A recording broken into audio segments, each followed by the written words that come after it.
আজ আমি তোমাদের শোনাবো একটা বৃষ্টিমুখর দিনের কথা। তোমাদের কার কার ছোটবেলার স্মৃতি জড়িয়ে আছে এই বৃষ্টিমুখর দিনের সাথে আমাকে কিন্তু অবশ্যই জানিও। আমার কিন্তু অনেক রঙিন স্মৃতি জড়িয়ে আছে এই বৃষ্টির দিনগুলোকে নিয়ে।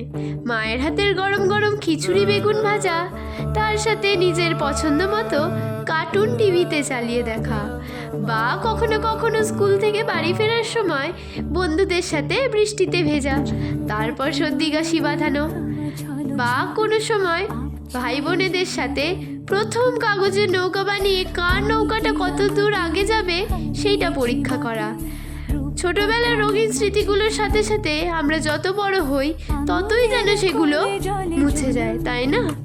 তোমাদের কি কি স্মৃতি জড়িয়ে আছে এই বৃষ্টিমুখর দিন নিয়ে অবশ্যই কিন্তু আমাকে জানিও। আর কার কার ছোটবেলার কথা আমার মতো মনে পড়ে গেল সেটাও কিন্তু অবশ্যই জানিও। টাটা।